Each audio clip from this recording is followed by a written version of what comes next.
एक इंसान का जीवन होता है, बचपन में डिपेंड रहता है अपने पिता के ऊपर या आश्रितों के ऊपर डिपेंड रहता है, मतलब जिनके ऊपर आश्रित रहता है उनके ऊपर डिपेंड रहता है। धीरे धीरे जीवन बढ़ता जाता है, आगे बढ़ते बढ़ते बड़ा होता है, जिम्मेदारी होती है, नौकरी लगता है, शादी होती है, फिर बच्चों की जिम्मेदारी आ जाती है। धीरे धीरे बढ़ते बढ़ते फिर बुढ़ापे की तरफ जाता है और दुनिया छोड़ करके चला जाता है। और बुढ़ापे में यहाँ तक आता है कि कई सारे लोगों को तो बुढ़ापे में भी काम करना पड़ता है ना, बुढ़ापे में काम करता है ना। हमारे बहुत सारे लोगों को हमने देखा है जो कि अंतिम सांस तक काम करना पड़ता है। फिर मैंने उनसे पूछा, भैया बुढ़ापे में काम करने की आवश्यकता क्यों है? बोलो, हमारे साथ में एक बड़ा चैलेंज है। कि क्या चैलेंज है? कि चैलेंज ये है, शाम को इसको भरते हैं ना, इसको ये सुबह खाली हो ही जाता है। सबका होता है कुछ लोगों को होता है, बाकी का नहीं होता। ऐसा है, सभी का होता है खाली।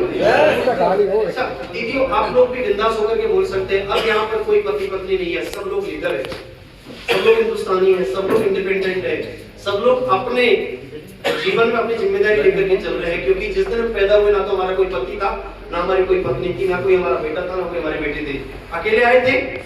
बिंदास होकर के बात कर सकते हैं। तो यहाँ कई सारे लोगों को बुढ़ापे में भी काम करना पड़ता है, कई सारे लोगों को बुढ़ापे में बहुत सारी समस्याओं का सामना करना पड़ता है। बहुत सारे लोग ऐसे होते हैं जिनकी काम करने की कैपेसिटी नहीं होती, फिर भी उनको काम करते रहना पड़ता है ना।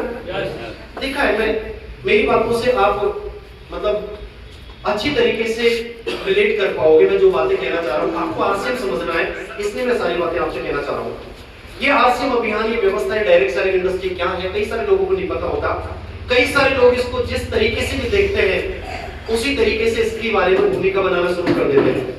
आरसीएम क्या है तो मैं आपको एक कहानी के माध्यम से बताता हूँ। चार अंधे लोग थे, चार अंधे लोग थे। तो उनसे कहा गया कि भाई तुम्हें हाथी दिखाते हैं, हाथी आप फील करना हाथी कैसा है। तुम्हें पहले व्यक्ति को भेजते हैं, पहला व्यक्ति जाकर के हाथी की सूंड को पकड़ता है। किसको पकड़ता है जी? सूंड को। बोलो यार, मेरे को पता लग गया, हाथी तो एक पाइप की तरह होता है। पाइप की तरह होता है, पाइप की तरह देख तो सकते नहीं, तो फील कर सकते, स्पर्श कर सकते हाथ से कि हाथी एक पाइप की तरह होता है। इसको फील करने की कोशिश करना। कई सारे लोग आरसीएम का एक कपड़ा देखते हैं, 10 साल 15 साल पहले कपड़ा देखा, बोलो यार मैं जानता हूँ आरसीएम के बारे में सब कुछ है। क्या जानते हो? बोलो कपड़ा ही तो आता है, उसमें आता ही क्या है। फिर दूसरा व्यक्ति कि चलो ये आ गया, चलो मैं देख के आता हूँ हाथी कैसा होता है। दूसरा व्यक्ति जाता है, तो वहां जाकर के उसको हाथी का पैर पकड़ने आता है, पैर को फील करता है और दोनों हाथों से उसको भरने के बाद में, मतलब ये टच करने के बाद में, और आकर के बोलता है, ये तो पागल क्या बोलता है, हाथी पाइप की तरह है। हाथी पाइप की तरह नहीं, हाथी तो खंबे की तरह होता है। हाथी एक बड़े खंबे की तरह होता है। फिर तीसरे व्यक्ति ने बोला चलो ठीक है, तो देख के आगे मैं देख के आता हूँ। तीसरा व्यक्ति जाता है और जाने के बाद में हाथी की पूंछ को पकड़ता है, और पूंछ को पकड़ने के बाद में वो आकर के बोलता है ये दोनों झूठे हैं। हाथी तो एक रस्सी की तरह होता है, हाथी तो एक रस्सी की तरह होता है। फिर चौथे ने कहा ये तीनों तो बेवकूफ है, ऐसा करते हैं मैं जाके देख के आता हूँ, इनको नहीं पता ये तो बेवकूफ है, इनको दिखता नहीं है, उसको भी नहीं दिखता लेकिन बोलता है इनको दिखता नहीं है। चौथा व्यक्ति जाता है, जाकर के देखता है तो हाथी के कान को पकड़ता है, और कान को स्पर्श करने के बाद में वापस आकर के बोलता है कि तीनों झूठे थे। हाथी तो एक छाजरे की तरह होता है, एक सूट की तरह होता है। छाजरा होता है ना अनाज साफ करने का। आप मुझे बताइए, मैं आप लोगों से पूछता हूँ, हाथी खंबे की तरह होता है क्या? हाथी पाइप की तरह होता है क्या? हाथी रस्सी की तरह होता है क्या? हाथी सूट की तरह होता है क्या? हाथी तो हाथी की तरह होता है। इस आरसीएम अभियान को जो कोई व्यक्ति जितना देखता है, जितना से देखता है, वो उसी तरीके से फील करके लोगों को बताना शुरू कर देता है। हाथी को दिखाने का, फील कराने का सबसे आसान तरीका है हाथी को दिखा के ले आओ सामने वाले को, तब उसको पता लगता है कि हाथी कैसा है। यस। जब तक आरसीएम को आप पूरी तरीके से नहीं देखोगे, भीड़ जाकर के नहीं देखोगे, अब इतिहास बनाया है 100 दिन की 17,000 किलोमीटर की रूपांतरण यात्रा, जिसमें राजनीति वाले लोग आए, अभिनेता लोग आए, और उन्होंने आकर के आरसीएम के स्टेज पर आकर के बोला कि दुनिया के अंतर्गत पूरी दुनिया में अगर पॉजिटिव परिवर्तन आप चाहते हो तो एक ही स्टेज है जिसको बोलते हैं आरसीएम।